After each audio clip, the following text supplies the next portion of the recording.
העולם העכשווי הוא עולם מלא בחומרים פלסטיים. מה עולה בדעתכם כשאתם שומעים פלסטיק?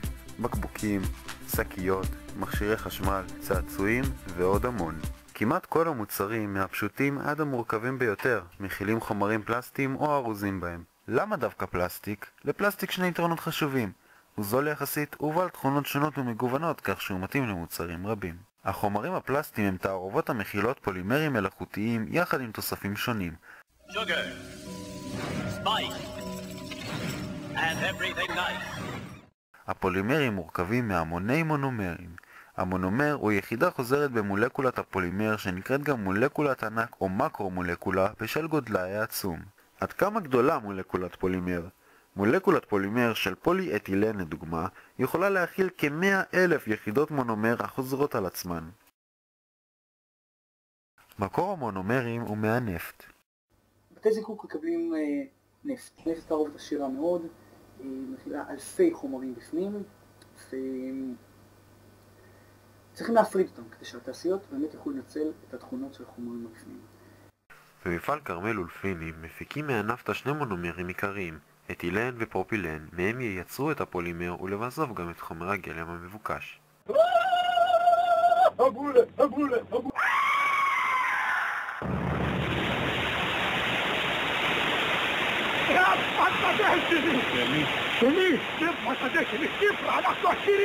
תהליך יצירת פולימרים נקרא פילמור. יש שיטות שונות לפילמור, ובהתאם לשיטה ולתנאים נקבעים מבנה החומר ותכונותיו.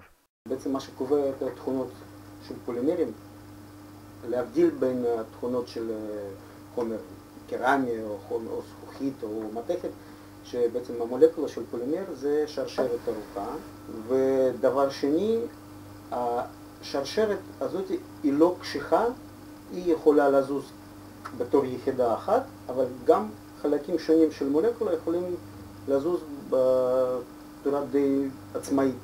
החומרים הפלסטיים בעלי תכונות שונות שניתן לסווג לשלוש קבוצות: פריחים ושבירים, משיכים ודמויי גומי הנקראים גם אלסטומרים. חומרים פולימריים המאופיינים בגמישות יכולים להימתח עד פי 10 מאורכם ההתחלתי ולחזור למצבם הקודם מספר רב של פעמים. דוגמה לגומי אלסטומרי קרובה אליכם יותר מכפי שחשבתם אי פעם. תאמינו או לא, אנחנו מדברים על המסטיק. אבל מה בעצם במסטיק נותן לו את הטעם, את הריח ואת היכולת להתנפח? במסטיק תוספים רבים, כ-20 במספר, ביניהם מרככים, חומרי טעם, צבעי מאכל ועוד. בניפוח המסטיק מתיישרים הקטעים המפותלים של הפולימר והשרשרות נמתחות. השרשרות הקצרות בגומי הלעיסה מגבילות את גודל וחוזק הבלון המתקבל.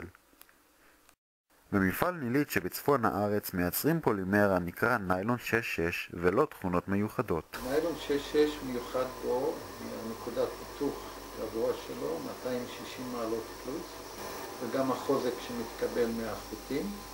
מתחרים בצד עם הפוליאסטר שהוא פולימר יותר גדול מהניילון, אבל לניילון יש את התכונות הייחודיות שלו, של החוזק ונקודת פיתוח גבוהה, משמש גם בחוטים וגם באפליקציות אחרות כמו נתיחי חשמל, עושים נתיחי חשמל מהניילון בגלל נקודות ההיתוך הגבוה שלו. המעבר מהמונומר למוצר הפלסטי כרוך בשני שלבים, שהראשון ביניהם הוא שלב הוספת תוספים שונים לפולימר, הנקרא גם שלב התרכוב, והשני הוא שלב העיבוד בו נקבע העיצוב הרצוי של המוצר הפלסטי. ישנם מספר גורמים שבעצם בגללם מוסיפים תוספים שונים לפולימרים השונים. למשל אנחנו מדברים על מוצרי צריכה ביתיים כמו מכונות כביסה, מקררים, מדברים על פולימרים שמוסיפים להם כל מיני תוספים על מנת לשפר לתנועות מכניות. לכן יש חשיבות מאוד גדולה לתוספים שונים שייצבו את הפולימר וייתנו את התכונות שבעצם המוצר הסופי דורש. הפולימרים הם חומרים מדהימים בעלי יתרונות עצומים, אך השימוש בהם עלול לגרום לבעיות אקולוגיות אם לא מטפלים בהם נכון. אתרי איסוף האשפה עולים על גדותיהם במוצרים פלסטיים, דבר שמעיד בעצם לא על בעיה אחת כי אם על שתיים, הן בזבוז משאבי הטבע שאינם מוגבלים והן פגיעה בסביבה.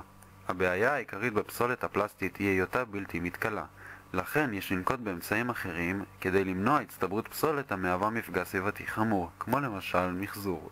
למעשה, למחזור הפלסטיק יש איזושהי היררכיה. זאת אומרת, דבר ראשון כמובן שימוש חוזר במוצר. זאת אומרת, אם אפשר להשתמש בבקבוק עוד פעם ועוד פעם, אז זה הכי טוב. השלב הבא, הדרגה הבאה בתהליך, זה מחזור מכני, מה שאנחנו עושים פה.